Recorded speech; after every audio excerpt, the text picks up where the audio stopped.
අදත් ගොඩක් ආදරෙන් ඔයා මගේ channel එකට පිළිගන්නවා. ඉතින් අද වීඩියෝ එකෙන් මම ඔයාට කියලා දෙනවා සුරතල් සත්තු විශේෂයෙන්ම බල්ලෝ අහල පහල ගෙවල් වල ඉන්න සත්තු ඒ වගේම පාරේ ඉන්න සත්තු එහෙම ඇවිල්ලා ඔයාගේ ගේට්ටුව වාගේ ගේ වත්තාවට කැත කරලා එහෙම යනවා නම් ඉතින් මේක ඔයාට හරි ගැටලුවක්. ඉතින් ගොඩක් අය කියලා තියෙනවා වතුර බෝතල් එහෙම තියෙනවා විවිධ ක්‍රම අනුගමනය කරනවා. ඉතින් සමහර වෙලාවට ප්‍රතිඵලත් නැහැ කියලා. ඉතින් ඔන්න ඔය ගැටලුවට මම විසඳුමක් අරගෙන ආවා. ගෙදර තියෙන අමුද්‍රව්‍ය කිහිපයක් එකතු කරලායි අපි මේ ලික්විඩ් එක හදාගන්නේ. ඉතින් එන්න බලන්න කොහොමද මේක හදන්නේ, කොහොමද මේක හදාගත්තට පස්සේ අපි පාවිච්චි කරන්නේ කියලා මේ වීඩියෝ එකත් එක්ක එකතු වුණොත් ඔයාට බලා ගන්න පුළුවන්. එහෙනම් අපි යමුකෝ මේක කොහොමද හදාගන්නේ කියලා බලන්න. මම මුලින්ම මෙන්න මේ වගේ භාජනයක් අරගත්තා. මේ භාජනේ තමයි මම අද මේ ලික්විඩ් එක හදාගන්නේ. අරගෙන මේකට අපි මුලින්ම එකතු කරගන්නවා වයිට් විනෙගර්. වයිට් විනෙගර් මම ඔයාලට මගේ කලින් වීඩියෝ එකකත් කියලා තියෙනවා. ඕනම සුපර් මාකට් එකකින් ඔයාලට අරගන්න පුළුවන්. ඉතින් ගැටලුවක් නැහැ, හොයාගන්න පහසුයි. ඉතින් මේකට මම මුලින්ම වයිට් විනෙගර් වලින් මේස හැඳි 3මාරක් 4ක් වගේ ප්‍රමාණයක් තමයි මේ එකතු කරගන්නේ.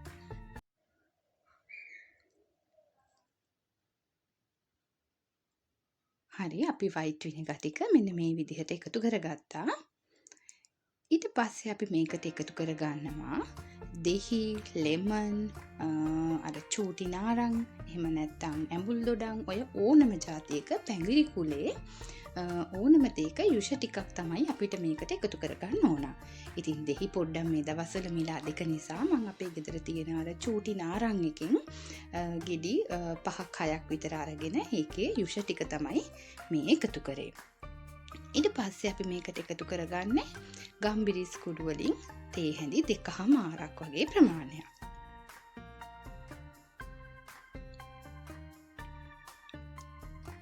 ඊට පස්සේ අපි මේකට එකතු කරගන්නවා සුදු ලූණු සහ කරාබු නැටි. ඉතින් සුදු ලූණු ටිකයි කරාබු නැටි ටිකයි හොඳට අපි කොටාගෙන හීනි වෙන්නම කොටාගෙන තමයි මේකට එකතු කරගන්න ඕන. ඉතින් මම බංගෙඩියේ මෙන්න මේ විදිහට සුදු ලූණු ටිකයි අපි කරාබු නැටි ටිකයි හොඳට හීනි වෙන්න කොටා ගන්නවා. ඉතින් මේ තියෙන්නේ මම මේ වගේ හොඳට හීනි වෙන්න කොටාගත්ත අපේ සුදු ලූණු සහ කරාබු නැටි ටික.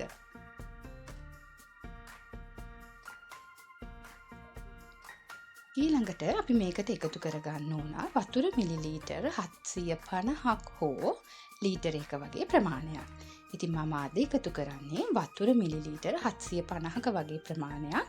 මොකද මට මේකේ සුවඳ ටිකක් වැඩිපුර එන්න ඕන නිසා. ඉතින් ඔයාට කැමති නම් වතුර ලීටරයක් වුණත් එකපාර එකතු කරලා ඔයාට මේක හදාගන්න පුළුවන්, කිසි ප්‍රශ්නයක් නැහැ.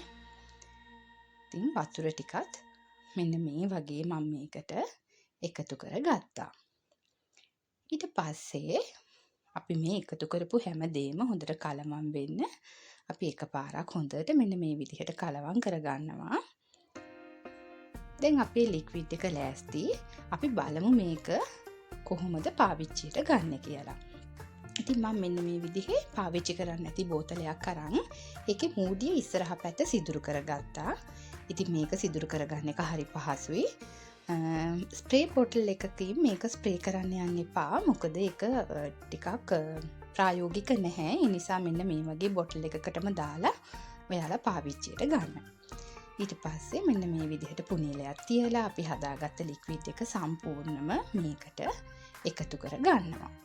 මේක එකතු කරද්දී ඔයාලා විශේෂයෙන් මතක තියාගන්න අර අපි කොටාගත්ත සුදු ලූණු ඒ වගේම කරාබු නැටි ටික ඔක්කොම මේකේ ඇතුළත් වෙලා තියෙන්න ඕන. ඒ ටික එළියේ තියන්න එපා. මේ බොටල් එක ඇතුළටම ඔයාලා දාගන්න.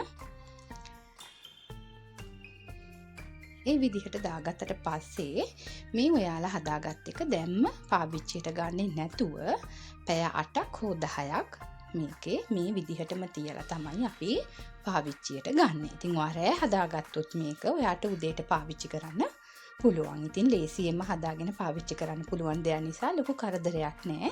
ඉතින් ඔයාට පුළුවන් මේක හදාගත්තට පස්සේ ඔයාගේ ගේට්ටුවේ ඉස්සරහ කොටසට බිම පසට ඉතින් ඒ වගේම තමයි මේක දවස් 2කින් 2කට හරි 3න් 3ට හරි ඔයාට මේක නැවත නැවත ඒ තැන්වලට ස්ප්‍රේ කරගන්න පුළුවන් නම් හොඳයි.